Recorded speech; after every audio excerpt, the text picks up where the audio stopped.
Hace algunos días llegó I'm Thinking of Ending Things, o por su traducción al español Estoy pensando en dejarlo o Pienso en el final, del tan famoso director de cine Charlie Kaufman, que la verdad ha dejado una serie de preguntas sin respuesta en esta tan surrealista película. Una inmersión profunda extremadamente compleja que explora el amor, el lamento y la soledad. En este video analizaremos exactamente lo que pasó y proporcionaremos más información sobre esta película, y si tenemos tiempo tal vez incluso explicar por qué el padre de Jake odia a Billy Crystal. Pero antes, asegúrate de darle like y suscribirte si te gustan los finales explicados. No sería un final explicado si no empezáramos desde el final. Esta es la toma final de la película, un coche cubierto de nieve fuera de una escuela secundaria. Pero para averiguar quién está adentro y cómo llegó ahí, tenemos que ir al principio, donde nos presentan a una pareja joven, Jake y Lucy. Bueno, al menos creemos que su nombre es Lucy, ya que durante toda la película se refiere a ella como Louisa, Lucía e incluso Ames, algo que nos deja claro que ella no existe. Ella es simplemente un producto de la imaginación de Jake, de una mujer idealizada sin nombre que simplemente existe en su mente. Cuando van de camino a visitar a los padres de Jake, habla de su poeta favorito, William Wordsworth, quien escribió poemas a una joven mujer llamada Lucy, a quien describió como hermosa e idealizada. Como veremos, a lo largo de la película, Jake toma partes de su vida y las manifiesta a través de este personaje y otros. Aquí un par de ejemplos. Cuando Lucy encuentra la habitación de la infancia de Jake, ve un libro gigante de poemas que valen la pena, un libro de ADHD llamado Rotten, que contiene un poema que se escucha en la película, el cual se llama Un perro de hueso, pero veremos eso en un momento. Hay libros sobre física, teoría de los colores de God, espero estar diciendo bien su nombre, y una plétora de películas. Vemos a Lucy asumir aspectos de todas estas cosas cuando recita Perro de hueso como su propio poema. Como estudia física en la universidad, sus teorías sobre el color, que es simplemente un constructo de nuestra mente, y su disección increíblemente analítica de la mujer bajo la influencia. Lucy es una mujer que representa todas las cosas que Jake nunca hizo. Por ejemplo, Lucy muestra a los padres de Jake sus pinturas. Estas no son en realidad sus pinturas, sino son del pintor romántico Ralph Albert Blakely, quien cree que estas pinturas son un reflejo de lo más íntimo de emociones, pero el padre de Jake las ignora. Más tarde encontraremos estas mismas pinturas que tenía Lucy en su teléfono, que en realidad son cerraduras Blake, como inspiración para las pinturas de Jake, que hizo cuando era niño, ahora enterrado en el sótano para ser escondido y nunca más visto. Tal vez por esto Jake le dice a Lucy que le tiene miedo al sótano. Las pinturas son un recordatorio de la vida de artista que podría haber tenido, pero que nunca consiguió. Ahora vive su vida como un humilde conserje. Jake es este conserje que estamos viendo a lo largo de toda esta película. Son los momentos justo antes de su muerte, mientras recuerda su vida, de lo que fue y lo que pudo haber sido. Cerca del final de la película lo vemos subirse a un automóvil y se quita la ropa durante esa ventisca helada. Momentos irónicos. Antes de esta escena, Lucy preguntó cuánto tiempo tomaría que alguien muera de hipotermia. Quizás aún más tristemente poético es el plano final del coche cubierto de nieve, que está enmarcado como una de las pinturas de paisajes de Jake. Según el padre de Jake, estas pinturas carecen de emoción porque no hay nadie en ella que nos diga cómo sentirnos.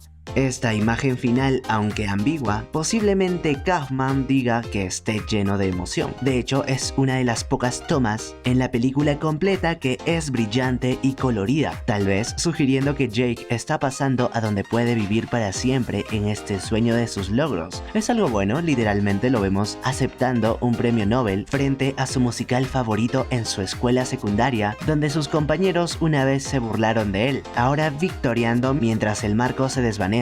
Azul brillante, él está feliz. El conserje es un romántico, no en términos de estilo de arte, sino de cómo anhela que le gustaría estar con alguien. Hay una gran escena en la que ve una película falsa de Robert Zemeckis, el cual es un romance en el que un hombre se arma de valor para decirle a una camarera que la ama. Jake nunca pudo hacer esto en realidad, su vida fue demasiado tímida o temerosa, que incluso a mitad de la película su madre le dice a Lucy que hay tantas cosas que lo ponen nervioso y que se sigue cerrando más y más al mundo, y lo obligó a volverse más introvertido y reservado. Además, hay una gran línea al principio de la película. Jake se ha quedado en una relación malsana consigo mismo, en una en la que es más fácil vivir solo que enfrentar la ansiedad y el nerviosismo de ponerse allá afuera. Nos cuentan que también Lucy es mesera como en esa película, pero nosotros sabemos que la historia de cómo la conoció Jake en la noche de fiesta nunca sucedió. La verdadera historia es que Jake la miró escalofriantemente desde lejos y nunca tuvo el coraje de ir a por ella.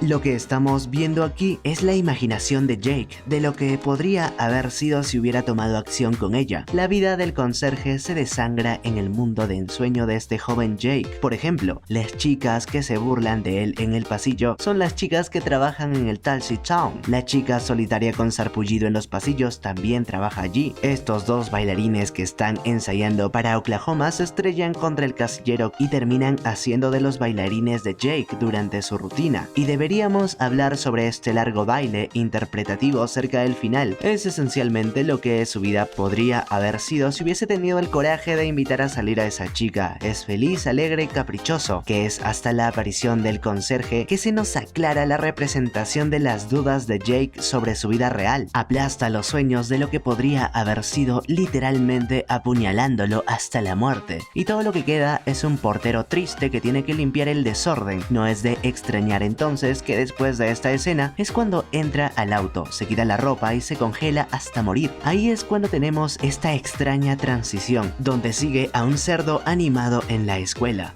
que lo interpreto como el final, donde fallece para que pueda soñar su mundo perfecto donde todos lo animan mientras acepta su premio Nobel. Por cierto, digo premio Nobel a modo de referencia nada más. Pero esta no es la primera vez que se crían o aparecen cerdos. Hay una referencia aquí, únete a mí, en una valla publicitaria para la ciudad de Tulsi. Pero lo más importante aquí es la historia de Jake sobre su padre y los cerdos, donde su padre se olvidó de ellos solo para descubrir que los gusanos se los estaban comiendo vivos varios días después. El cerdo en esta metáfora es Jake, comido vivo por la vida real, o tal vez por la vida que nunca tuvo, o tal vez porque subió de peso luego de su interpretación en Breaking Bad, pero no lo sabemos. Incluso podemos decir que su padre lo olvidó como los cerdos. Cuando Jake llega primero a casa, su padre ni siquiera lo mira. Es casi como si Jake no existiese. Hasta podemos decir que ni siquiera el cerdo que tiene voz en off le habla al conserje.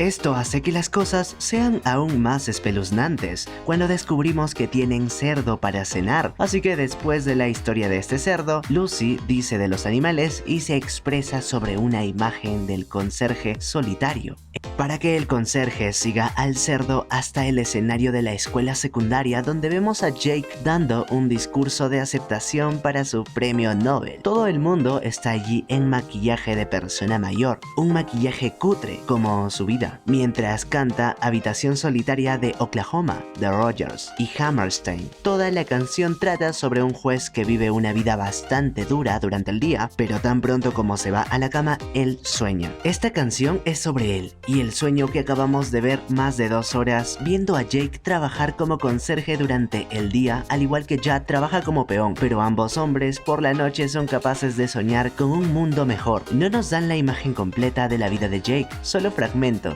aquí y allá, principalmente a través de la lente de Lucy. Hay una escena interesante donde Lucy encuentra una imagen de su yo más joven en una pared, solo para que se convierta en una imagen de Jake, recalcando aún más el hecho de que estos dos son uno mismo. Hay al menos 2 escenas donde escuchamos a los padres de Jake discutir en el fondo, insinuando que él no tuvo una infancia feliz. Su padre no se interesaba por el trabajo de Jake, sino que su madre lo hizo. Sin embargo, vemos cómo sucumbe al Alzheimer y Jake Jake tiene que cuidar de ella. Hay una escena desgarradora en la que Lucy intenta consolar a Jake, que ha decidido cuidar de su madre enferma en lugar de ponerla en una casa de ancianos, a la que Lucy se refiere como el almacén, un trabajo ingrato en el que Jake dice a veces se siente como si nadie ve las cosas buenas que hace. No solo es Jake un cuidador de sus padres, pero su trabajo literal es un cuidador. Vive una vida ingrata soñando con una en que la gente pueda reconocerlo, lo que hace que sea aún más irónico que acepte un premio por todo el trabajo de su vida al final. Incluso si todo es un sueño, la película Una mujer bajo la influencia de Lucy, en una llamada de 2 minutos que se centra en un hombre que tiene que cuidar a una mujer que lentamente sucumbe a la enfermedad mental, puede ser una gran referencia. Y seguro has notado que la película está filmada en una relación de aspecto estrecha, con 2 barras negras a cada lado. Tal vez sea porque solo estamos vislumbrando la mente de Jake, no es la imagen completa. O como dice el poema Perro de Hueso, son los huesos de la vida de Jake. Incluso afirma que el poema es como si lo hubiesen escrito para él y sobre él. Su vida ha estado llena de cosas como las etiquetas encontradas en su estante abandonado, amistades, esfuerzos inútiles, éxitos y contratiempos inolvidables. No pude evitar sentirme triste al final, pero al mismo tiempo esperanzado de que ahora Jake pueda encontrar finalmente la vida que siempre ha querido. Y si te quedaste hasta el final de los créditos, el cuadro persiste, como lo hizo Jake con Lucy, mientras escuchamos algo que parece ser un quitanieves llegando para encontrarlo. Gracias por ver y asegúrate de suscribirte al canal y dejar tu like si el video te ha gustado. Hasta la próxima, recuerda que papi te quiere mucho. Adiós.